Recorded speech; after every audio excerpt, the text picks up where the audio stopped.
So if you're going to 3D print anything, you're going to need some filament. Now, you can 3D print with all kinds of things like concrete and chocolate, but those are really specialty.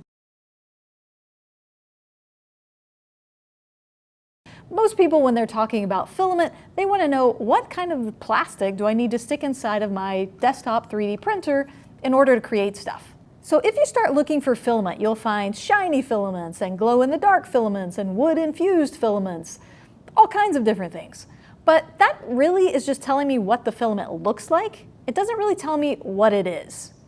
So what is 3D printing filament made of? Well, it can be made of lots of different things. But there are 3 filaments that are really common when you're talking about 3D printing at home with your desktop 3D printer or maybe in a school setting. So let's look at what those 3 are and why you might use one over the other. So by far the most common type of 3D printing filament used at homes is PLA. So PLA stands for polylactic acid, and this is the most common type of filament used because it is so easy to print with. You can generally just stick it in your printer, there's settings already set up for it, and print with it. It prints at a really low temperature, which makes it a great choice for 3D printing at home, so you don't have to get your printer so hot. It also has a really low odor, so you won't even notice it most of the time when you're printing with it. Like, it doesn't stink like some of the other types of filament. And so for most cases, that's probably what you're going to want to use. But PLA has a few drawbacks. PLA is fairly brittle, so if you drop it on the floor, it's likely to break.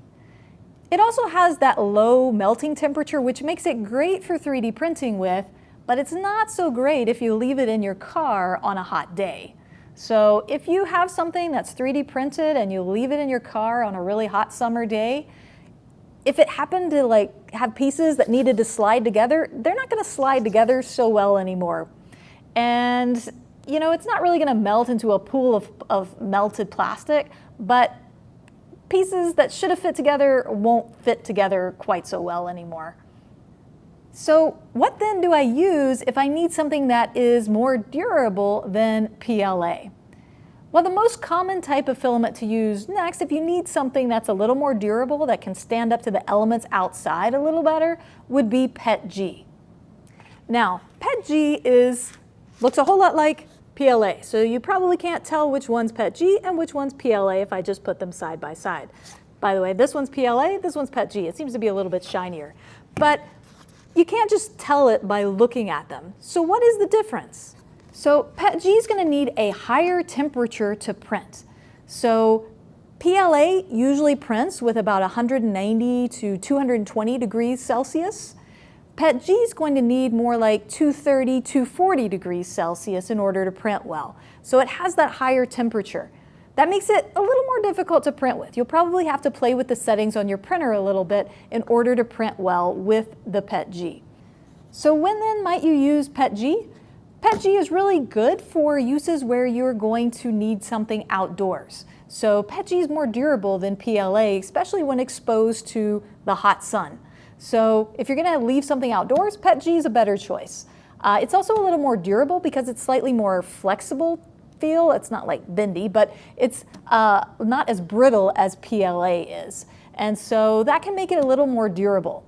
However, before you go buy a bunch of PETG and say, well, if it's more durable, why not always print with it? Keep in mind that it does require that higher temperature, which makes it more difficult to print with. It is also more prone to absorb moisture. So before I use filament, it can absorb moisture, which makes it not print really well. So I have to be very careful about the way I store PETG because it's not as forgiving as PLA. And the third type of filament we want to look at is TPU. So TPU is a lot different than either PETG or PLA because it's bendy. Okay, the other two, you really can't tell just by looking at them which is which. But with TPU, if you feel it, you can bend it around in your fingers and it won't break. You can tell that this is not what you usually 3D print with if you're like most people and are usually printing with a PLA type filament. Okay, so TPU, when would you need it?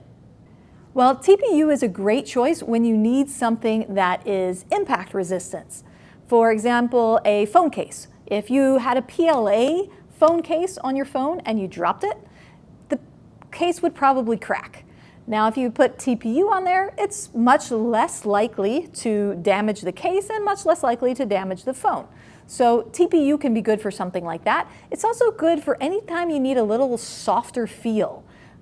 For example, we needed to create a device for a young lady who was injured in a car accident, and her therapist had said it would be really helpful if she had something where she could stretch out her hand and put her whole weight on this device. So we 3D scanned her hand and then 3D printed this device. Now, if we'd made it out of PLA, that would have been really hard to put your hand in there and then put all your weight on there. It would have been very uncomfortable. So the TPU device is flexible. You can see I can press it in a little bit, and it's fairly soft. And so it was a much better choice for a project like that than either PLA or PETG. So what are the drawbacks to printing with TPU? TPU also needs those higher temperatures like PETG, so you're going to print this more at a 220 to 240 degree range.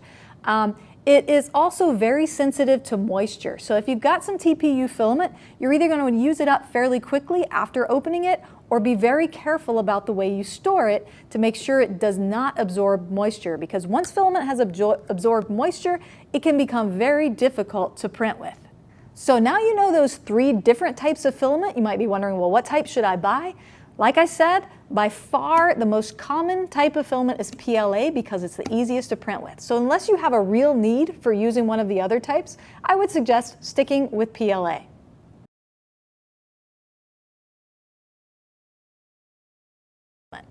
So 3D printing filament is typically sold on 1 kilogram spools like the ones that you see here. You can also get smaller spools. So if you know that you're not going to be going through a lot of filament, it might be wise to get a smaller spool. Some of them come in 250 grams, some of them in 500 grams.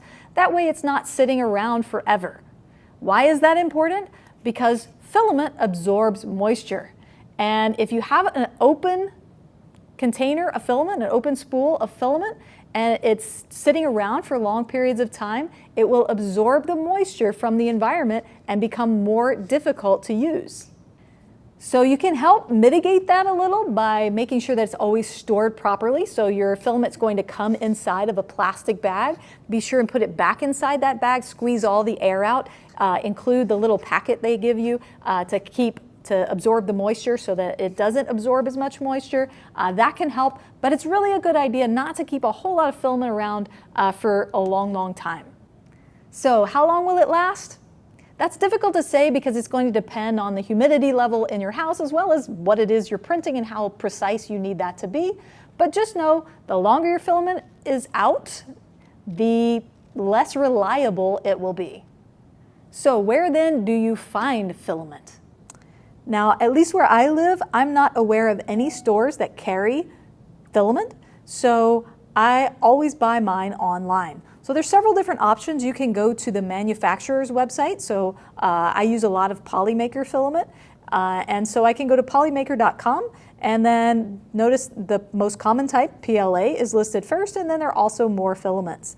So if I click on PLA, I'm going to see all kinds of different types of PLA filaments. So then if I click on the PLA filament, I can see all the different colors that I can choose from. Notice there's all kinds of other filaments. The silk filament is what you can use if you want something shiny, but there's also glow and UV changing. There's all kinds of different things that you can get here. Notice also there are 2 different sizes filament. So these are the 2 most common type sizes of filament, 1.75, 2.85. So make sure you know what type of filament you need for your printer. The most common size is this 1.75. So if you're using a bamboo printer or a Prusa printer, you're going to need the 1.75. Notice you can't even get larger spools other than 1 kilogram, but be sure you know you're going to need a lot of it before you do because, again, storage can be an issue. What's a good cost for a filament, a spool of filament? Anything around $20 is kind of the ballpark figure that I would use for a spool of filament. So you can see this is on sale right now, and it would be a little cheaper than that. Now you can also find filament on Amazon, so just type in PLA filament and you'll find all kinds of different types of filament on here as well. You can look for a particular color or a particular style depending on what it is that you're looking for. And another nice thing about Amazon is you can sometimes find these bundles. So if you're just getting started and you want to have a large variety of colors, that can get really expensive if you're buying 1 kilogram spools. So it can be helpful to buy these like quick kilogram spools where you can get less of each one, but a whole lot of different ones. So that's a good starter pack, for example, if you're looking just getting started and want to have a lot of colors available to you. So how long will a 1 kilogram roll of filament last you? That's going to depend on what you're printing. If you're printing a lot of little small figures, a 1 kilogram spool of filament will last a really long time. If you start printing large things like a mask or complete body armor, then a 1 kilogram spool of filament is going to go by really quickly. So think about what you're printing to decide how much filament you're going to need. So hopefully that answers your primary questions about filament so that you know how to get started, and happy printing.